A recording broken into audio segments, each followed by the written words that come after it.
On this channel, I've made many videos about Alzheimer's disease, ranging from Alzheimer's disease treatment naturally, how to determine if you're at increased risk for Alzheimer's disease through blood work, and various contributing factors to Alzheimer's disease that often are not covered in the media that are actionable, clinically relevant, and practical to address. In today's video, I want to show you how to be your own detective at home by using your 23andMe raw data to determine if you have the ApoE genotype, which is the one gene that potentially increases your risk of Alzheimer's disease. And so if you don't know what 23andMe is, 23andMe is one of the companies that will do genetic testing. You can hop online at 23andme.com. I'm not affiliated with them at all, but it's a much more economical way to get genetic information on yourself than to do, genetic testing that can sometimes cost hundreds to thousands of dollars. So if you hopped on 23andme.com, you can pay $99 for their ancestry kit and get the raw data that you want to get the health information you want. You don't have to pay them for their health reports because they're not that useful. What you want is the raw data, and then you need a practitioner that can take it and go interpret it for you. And so I am someone that can do that. I'll show you how to interpret your own in regards to your Alzheimer's disease risk related to ApoE genotype today. So let's dive in. I'm going to switch screens over to raw data file so I can show you what this looks like. But before we get there, 23andMe doesn't make it super intuitive for you to find your raw data file.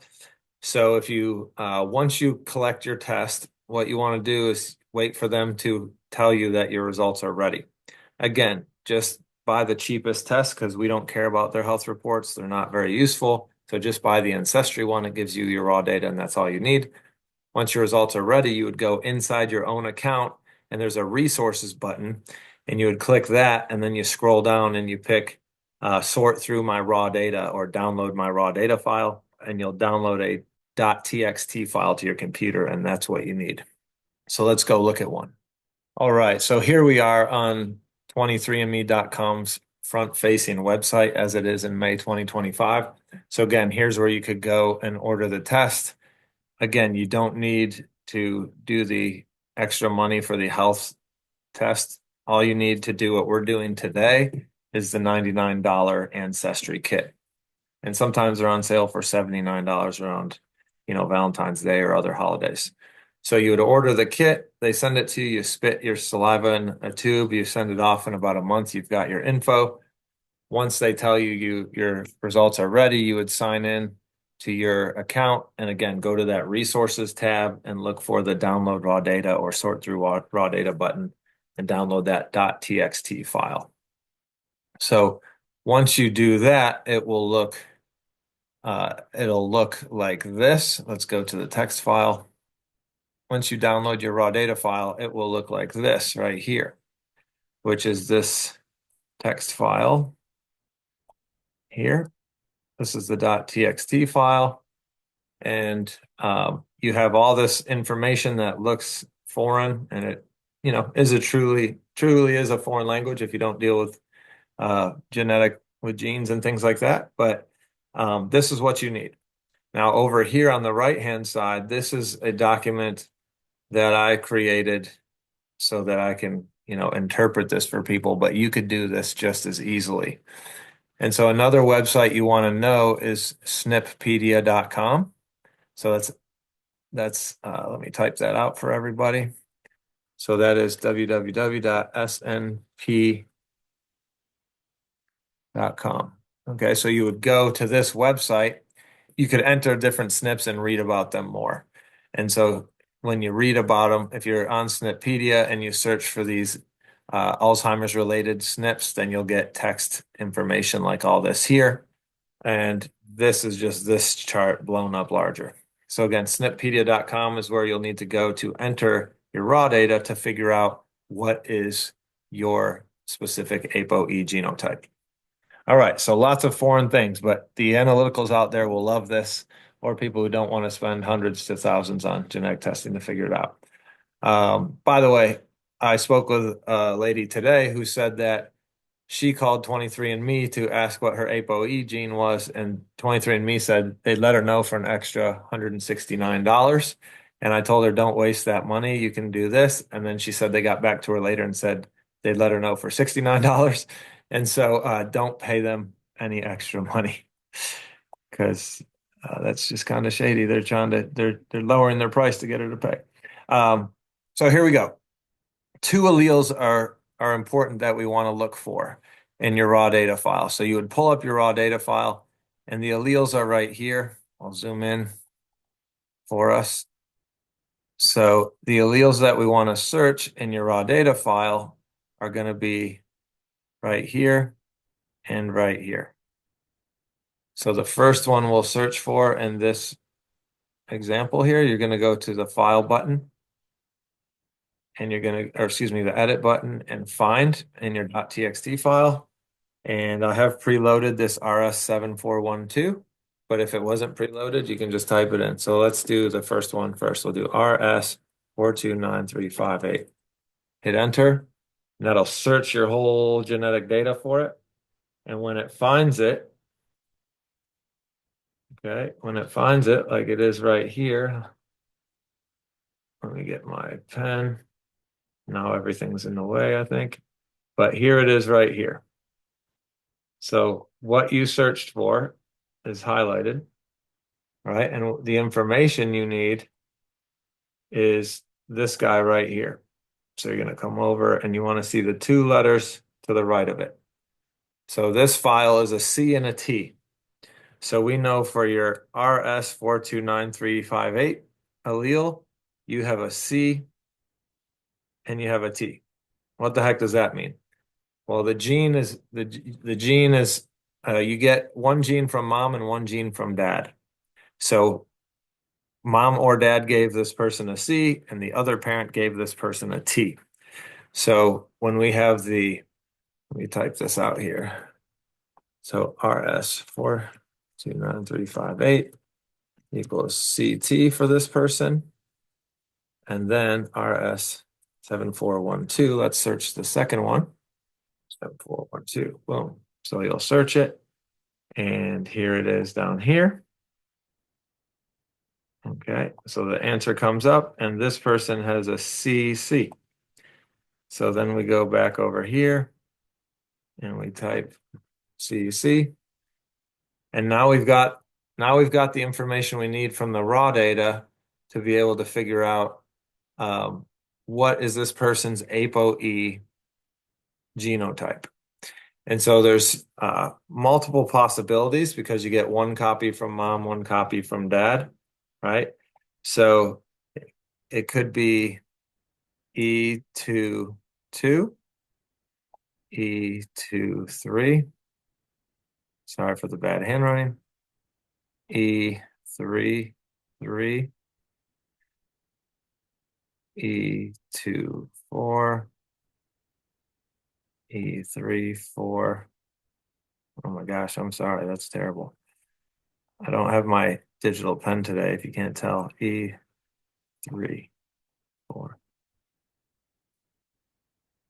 and E44.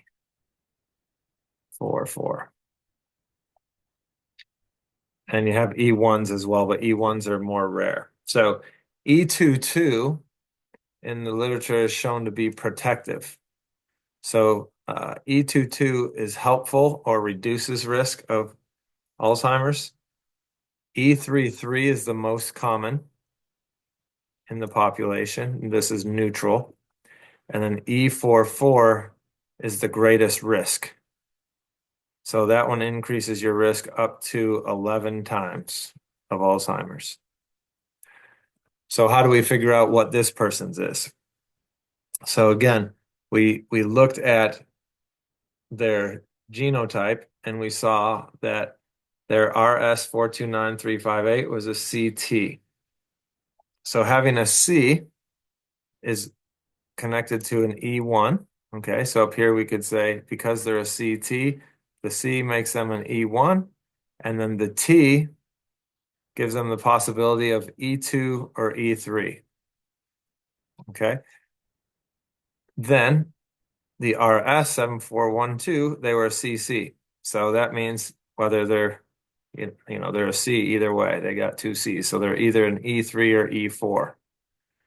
All right. So the likelihood is that this person, because they have a T that could give them a 3 on the first one and a C that could give them a 3 on the second one, the likelihood is they're probably an E3, and then they could be either a 3 or a 4 from the second one. So this person likely is a 3-4 or a 3-3.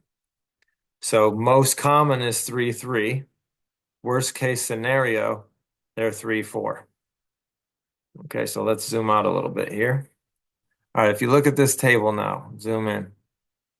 Okay, so per SNPpedia, again, E3, E3 is the most common. E2, E2 is the lowest risk for Alzheimer's. That's, the one you'd love to have if you're concerned.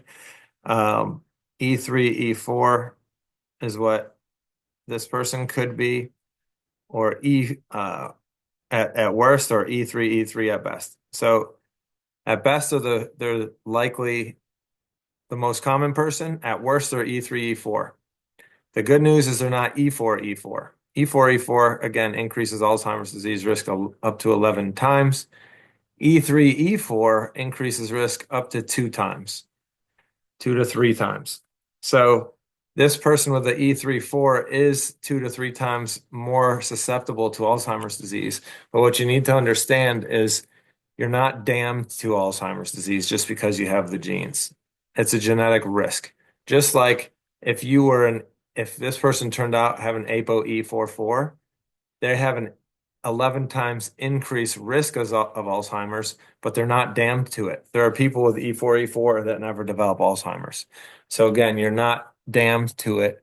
It's an increased susceptibility, but are those genes expressed is determined by many things. And we've talked about that many times on this channel because there's many lifestyle factors and environmental factors that influence genetic expression that field of study is called epigenetics. So things such as environmental toxins, stress levels, physical inactivity, social isolation. Do you smoke? Do you drink? Diet, sleep patterns, all sun exposure, vitamin D, all kinds of things. Okay, so again, if you run your 23andMe and you go through and you do this detective work on yourself and you get an E4, E4, take that as feedback, not failure. Okay. There's no failure. There's only feedback. E4, E4, if that's you, that's feedback. That doesn't damn you to Alzheimer's. So you don't want to talk yourself into Alzheimer's. What you want to do is have that be a kick in the butt to say, hey, I need to clean up my lifestyle, my choices, my environment, because if I don't want Alzheimer's disease or I don't want this increased risk to manifest, I need to be dialed in on, whatever of those factors are relevant to you. And you may need to work with a clinician to help you figure out which of those factors are most relevant to you and how to best dial those in. So I hope this is interesting to you. It's a way that you can inexpensively figure out what your ApoE alleles are if you don't have access to other methods. It does take a little bit of detective work, but 5-10 minutes really is all it takes. So again, take home is you can do this, and if you have these quote unquote bad alleles, you're not damned to it. Okay, well, you might say, "But my parents had dementia." Um, okay, but you can make different choices than your parents. Again, you can have that genetic susceptibility that they gave you, but you don't necessarily have to make the same choices and live the same life. So think about where can you optimize your lifestyle and your choices and your health to give you the best shot at not expressing those genes. Let's open this up. So how come we never heard about this before, and then both Mhm. my grandfathers have it? Yep. I don't. I'm Well, just curious as to I don't know where it came from, and I mean I know there's a lot of things different things that cause it. yeah. So What do you mean we've never heard of this before? You mean in your Like, family? right, like, I mean, it became like a big thing recently. Like you hear about it everywhere and all the time. And it wasn't really Alzheimer's. something, right? It wasn't, well, Alzheimer's, but like dementia, I guess. But dementia is Hmm. really just a form of Alzheimer's. But like, I didn't really hear about it in my family, I guess. Right. And so I never really heard about it that much. But then Hmm. both my grandparents had it, both my grandfathers. And I don't, I mean, I'm assuming it was because of the way they ate and things like that. Yeah, I mean, again, there's multiple environmental epigenetic. Again, but maybe viewers don't. But the health of the world, uh, with development of Western society, health has gone down, right? So as we've improved the wrong word. As we've been better able to feed the planet, we've made shortcuts in terms of quality so that we can produce quantity.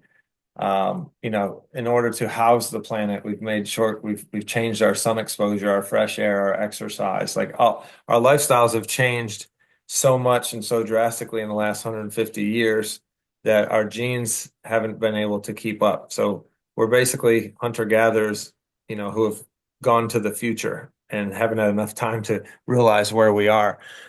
So you can see the rise in Alzheimer's, kind of matches or mimics the rise in um, obesity and diabetes, autism, all the things that are every year the numbers are saying there's more and more of it.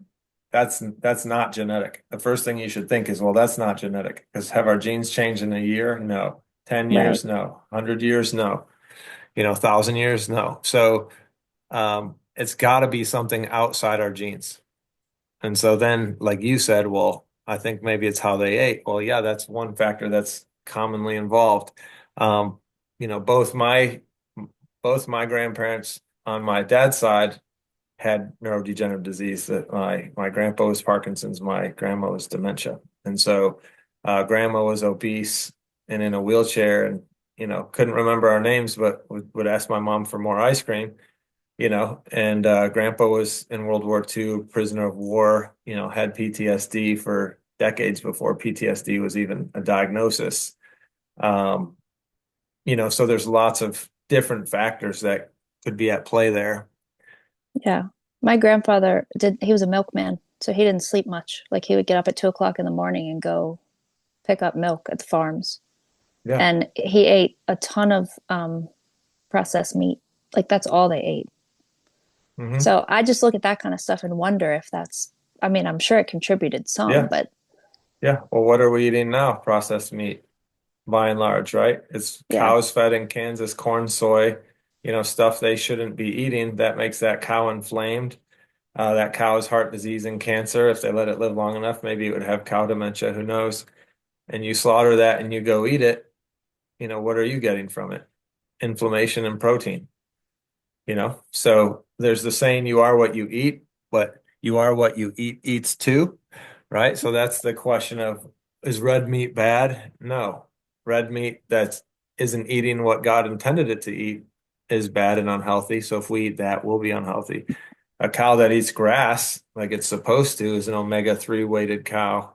It's anti-inflammatory. It's a healthier cow. If we eat that, we're healthier, right? Um, yeah. so there's lots of and lots of factors. So, Let's Dr. see. Bartemus, it's Chris. Hey, what's up? Hey, so I looked up my ApoE. I'm an E3, the Hmm. most common. When I did the 10x gene test, it said it was in referencing ApoE to LDL and your risk of LDL cholesterol impacting your life, not to, dementia or Alzheimer's. So, but it suggests just eating a Mediterranean diet, um, which is kind of what you also recommend as well. So should you just always do that anyways, even though you're the most common E3?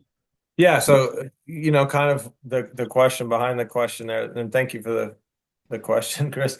Um, but just like E4 doesn't damn you to Alzheimer's, E3 doesn't mean you won't get it, right? And even E2 doesn't mean you won't. It's lowest risk. It doesn't mean there's no risk. So you could have E2, and live a much worse lifestyle than someone with E4, E4, and you develop Alzheimer's and they don't. That's the epigenetic side of it. In terms of the question, should we all eat Mediterranean? Well, everyone needs a little bit different diet potentially, but many people would do good on similar diets as well.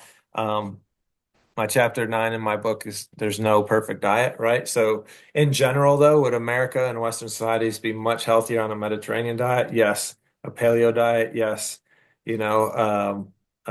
Gluten-free, dairy-free diet, whatever the variable is. Yes. Any other comments or questions on here? I saw in the chat someone shared a study. Let's see what Jennifer shared here. Diet and lifestyle impact the development and progression of Alzheimer's. Boom. Thanks, Jennifer. Can you guys see my screen? The study on the screen? Yes. Yes. Okay. So this is in the chat if you want to click that and read that. But again, dementia, growing health, public health concern, 57 million adults worldwide. This is 2023, so pretty up to date. And like we've covered on previous videos, they're predicting by 2050 Alzheimer's to basically be 1 million deaths per year in America alone by 2050. So that'll move it up the charts. I believe it's the number 7 killer right now. So it is a big deal. And so these guys are saying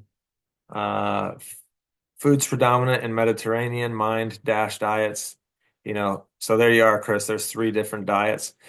Including fruits, leafy veggies, fish, nuts, olive oil may prevent or slow cognitive decline. Mechanisms by which these promote brain health are not yet completely understood. Every day there's more studies coming out on olive oil, say, and brain and all these things.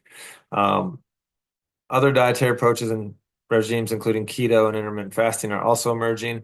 Yes, ketogenic for neural health. Ketogenic diet was created for neurological health, specifically for epilepsy or seizure patients. Intermittent fasting, of course, that's going to help. Dementia, Alzheimer's specifically, is considered type 3 diabetes or insulin resistance of the brain.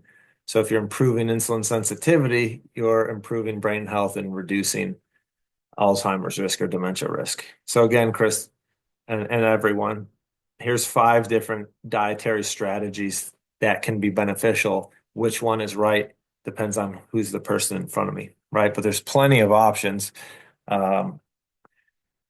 So yeah, this review summarizes all this stuff. So if you're interested in the topic, looks like one that'll be very good to read. And this just reinforces, it's in the literature. You're not going to see this shouted by pharmaceutical companies because they lose money if you're not in the chronic disease hamster wheel. If you just choose on your own to go eat a Mediterranean diet, they lose a patient. So unfortunately, this stuff isn't going to be more than a sound bite or something in your Google, that your phone is following your interests. So they might throw this up in front of you, but you're not going to be hit with it for 30 to 45 seconds every commercial break.